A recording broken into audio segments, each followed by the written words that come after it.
CNBC आवाज Motilal Oswal studios में आपका स्वागत है। नमस्कार, मैं हूं आपके साथ आशीष चतुर्वेदी और आप देख रहे हैं खिलाड़ी नंबर 1। चलिए, हफ्ते का आखिरी कारोबारी दिन है, समझ लेते कि संकेत कैसे देखने को मिल रहे हैं। निफ्टी की बात करें तो 60-62 अंकों की बढ़त आपको देखने को मिलेगी। डे लो से जरूर थोड़ा सा नीचे आए, लेकिन मार्केट में खरीदारी देखने को मिल रही है। बात करें बैंक निफ्टी की तो आज थोड़े से इंटरेस्टिंग ट्रेंड्स यहाँ पर देखने को मिल रहे हैं। बिल्कुल फ्लैट है, 60 अंकों की ना के बराबर की बढ़त है, लेकिन बैंक निफ्टी का भी चार्ट आ रहा है अब ऑलमोस्ट दिन के निश्चित स्तर के आसपास है। लेकिन इस पूरे हफ्ते सबकी नजरें टिकी रही थी मिड कैप और स्मॉल कैप, रेजिलियंस बरकरार है। थोड़ी सी खरीदारी कम जरूर हुई है, लेकिन अभी भी आधे प्रतिशत का मूव है। स्मॉल कैप की बात करें तो यहाँ पर भी 80 अंकों की बढ़त के साथ ऑलमोस्ट आधे प्रतिशत का मूव यहाँ पर नजर आ रहा है। लेकिन मार्केट की असली पिक्चर समझ में आती है एडवांस और डिक्लाइन के साथ में। अब एडवांस और डिक्लाइन के आंकड़े अगर आप देखें तो ज़्यादातर शहरों में, इनफैक्ट बाजार जहां से खुला है उससे लेकर अब तक खरीदारी वाले जो शहर हैं इनकी संख्या ज़्यादा है और तकरीबन दुगने हैं। 970 शहर आप देखें तो गिर रहे हैं, उसके सामने 1800 शहर ऐसे हैं जहां पर बढ़त के साथ कारोबार आपको नजर आएगा। एक बार निफ्टी के कंट्रीब्यूटर्स को देखकर समझते हैं कि स्ट्रेंथ कहां से आ रही है। तो दरअसल निफ्टी में आज एल&टी, क्योंकि गोल्डमैन सैक्स की तरफ से बहुत बड़ा अपग्रेड है, इस भाव से 1000 रुपये के ऊपर के टारगेट से देख रहे हैं। आईसीआईसीआई बैंक है, टाटा स्टील है, मारुति है, यहाँ पर आपको एक अप मूव नजर आएगा। वहीं गिरने वाले शहरों की बात की जाए तो HUL, इन्फी, ITC और स्टेट बैंक ऑफ इंडिया, ये मिलाकर तकरीबन 50 अंकों का दबाव दे रहे हैं। बैंक निफ्टी की स्थिति समझते हैं। बैंक निफ्टी में वैसे भी बैंक की चर्चा हमने की तो SBI, HDFC, bank of Baroda, PNB ये गिरावट दिखा रहे हैं। लेकिन आज ICICI बैंक, एक्सिस, कोटक और इंडसइंड, यानी आप देखिए तो निफ्टी बैंक में प्राइवेट बैंक जो है ये सबसे ज़्यादा बढ़त दे रहे हैं। कुल मिलाकर 130-132 अंकों का कंट्रीब्यूशन यहाँ पर आपको नजर आएगा।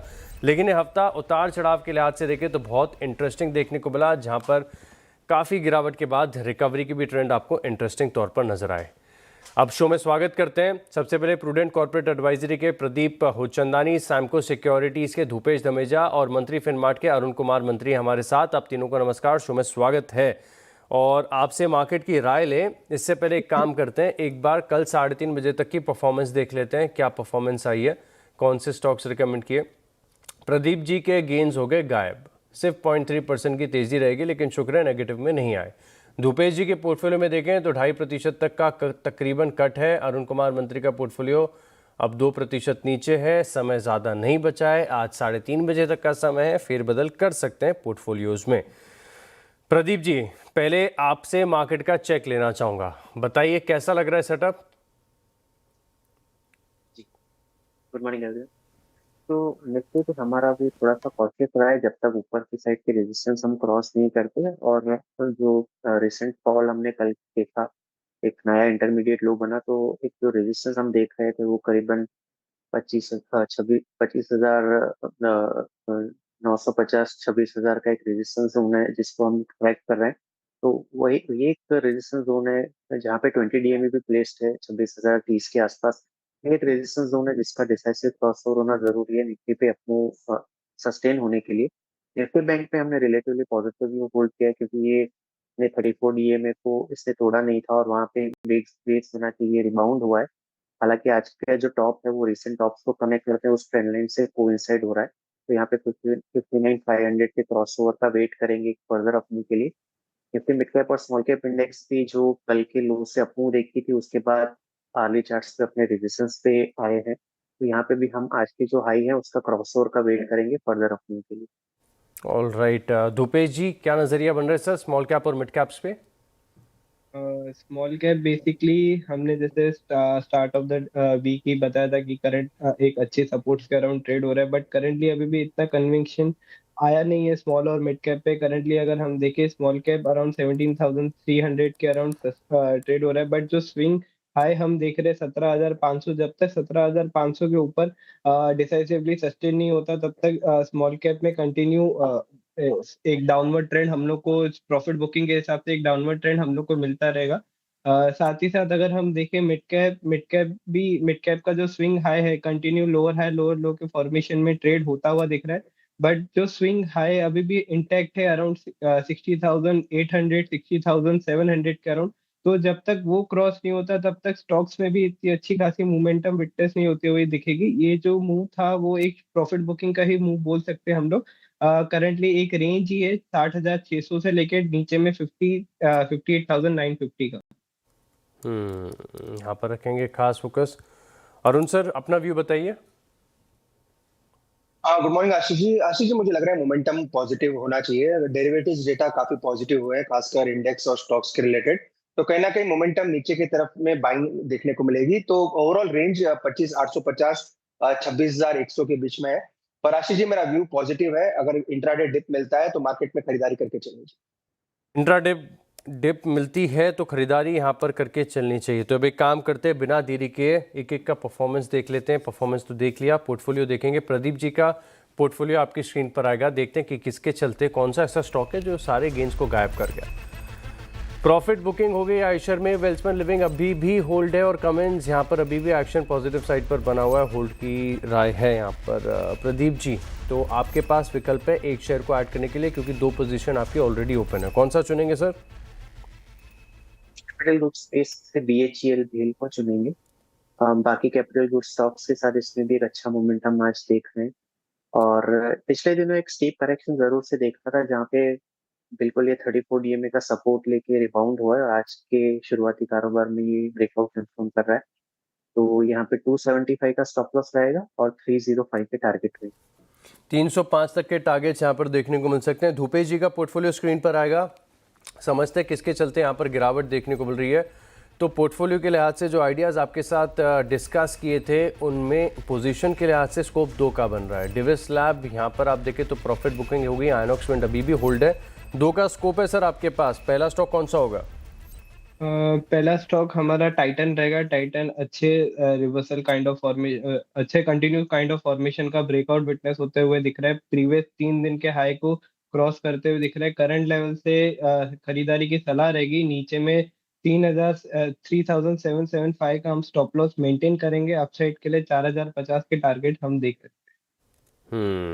4050 तक के टारगेट्स यहाँ पर देखने को मिल सकते हैं। कंटिन्यूशन पैटर्न में one of a kind chart है जो सिर्फ और सिर्फ ऊपर जाता है। थोड़ी बहुत गिरावट आती है लेकिन ये स्टॉक तेज़ी से रिकवर करता है।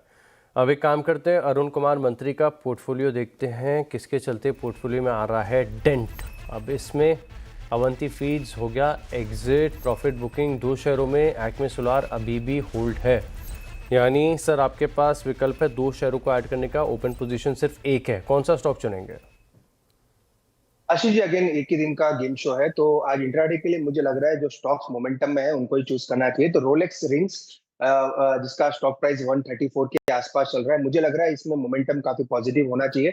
आज का टारगेट मुझे लग रहा है 145 तक के आ सकते हैं अगर मोमेंटम बनता है। 130 का स्टॉप लॉस लगाए और 145 तक के टारगेट। 134 पर चल रहा है। 130 का स्टॉप लॉस। 145 तक के टारगेट्स यहाँ पर देखने को मिल सकते हैं। अब क्योंकि अरुण जी और धूपेश जी दोनों के पास विकल्प है एक एक शेयर को और ऐड करने के लिए। प्रदीप जी का पोर्टफोलियो पूरा हो चुका है। तो अरुण जी आप ही बताइए दूसरा स्टॉक कौन सा होगा? आशीष जी, आज काफी विकल्प है देने के लिए, पर थोड़ा वेट करना चाहूंगा क्योंकि मार्केट थोड़ा साइडवेज हो चुका है। तो आने वाले 1-1.5 घंटे में जरूर दूसरा कॉल इनिशिएट करें। 1-1.5 घंटे में तो सर करना ही पड़ेगा। आज का है खेल और पोजीशंस आपको थोड़ी सी मैनेज भी करनी है। पोर्टफोलियो के डेंट को भी पूरा करना है। तो खैर अभी तो वेट एंड वॉच कर रहे हैं। धूपेश जी आपका क्या विचार है? वेट करेंगे या स्टॉक को आइडेंटिफाई कर लिया है? नहीं, आज का ही दिन है तो हम लोग अभी दे देंगे स्टॉक। जो पहला हमारा जो दूसरा स्टॉक रहेगा IMFA रहेगा।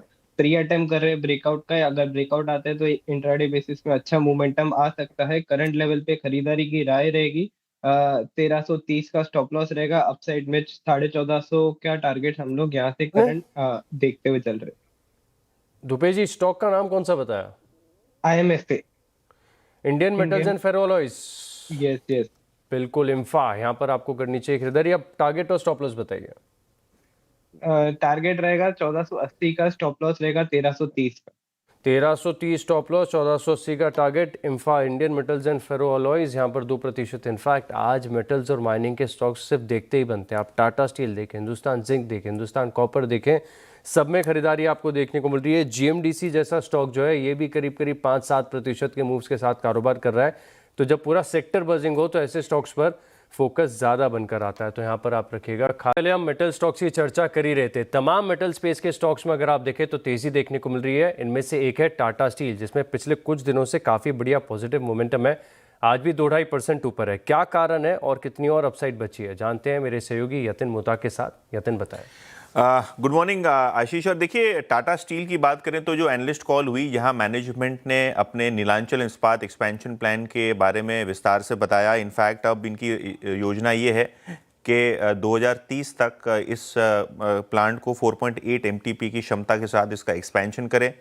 आयरन ओर फ्रंट पे भी मैनेजमेंट को लगता है कि रॉ मटेरियल सोर्सिंग एक इम्पॉर्टेंट पार्ट है और कहीं ना कहीं बैकवर्ड इंटीग्रेशन करने के लिए जो सोर्सिंग है आयरन ओर की, इसको मजबूत किया जाएगा। इसके अलावा अगर हम ब्रोकरेजेस की बात करें तो HSBC की रिपोर्ट आई है, बाय है, 215 का टारगेट है। नोआमा का हालांकि एक होल्ड है रेटिंग इस पे 175 के टारगेट के साथ। और HSBC को लगता है कि जिस तरीके से कंपनी ने भारत में एक्सपेंशन प्लान्स का अनाउंसमेंट किया है, लॉन्गर टर्म ये फ़ायदा करेगा। इसके अलावा छोटी अवधि में नतीजे पे दबाव, लेकिन सेफगार्ड ड्यूटी जो है उसका एक्सपेक्टेशन अभी भी बरकरार है, जिसके कारण स्टॉक में यहाँ से मोमेंटम बना रह सकता है। नोआमा को लगता है कि जो FY32 तक कुल क्षमता 37 MTPA करने वाली है कंपनी, उसको लेके काफ़ी मोमेंटम रह सकता है अर्निंग्स में।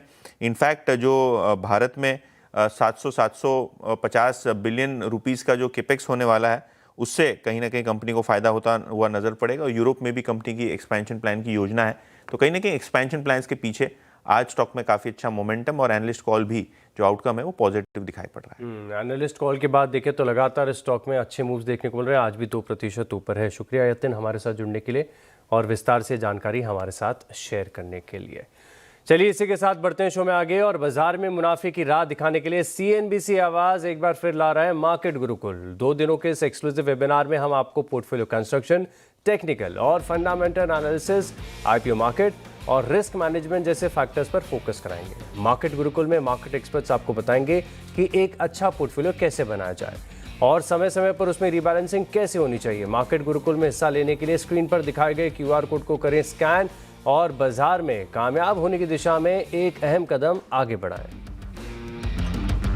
Welcome back. एक बार देखते हैं परफॉर्मेंस तीनों खिलाड़ियों का। रिपोर्ट कार्ड आपकी स्क्रीन पर आएगा। देख सकते हैं कि जो आइडियाज अभी आपके साथ शेयर किए इनमें परफॉर्मेंस है। धूपेश जी का पोर्टफोलियो 1% नीचे, अरुण कुमार मंत्री के पोर्टफोलियो में हुआ है डैमेज कंट्रोल और प्रदीप जी ने थोड़ा सा और इंचअप किया 0.4% के गेंस के साथ। चलिए, आप तीनों मार्केट एक्सपर्ट्स का बहुत बहुत धन्यवाद हमारे साथ जुड़ने के लिए और ये आइडियाज हमारे साथ शेयर करने के लिए। इसी के साथ खिलाड़ी नंबर 1 में इतना ही। आप बने रहिए CNBC आवाज़ के साथ। नमस्कार।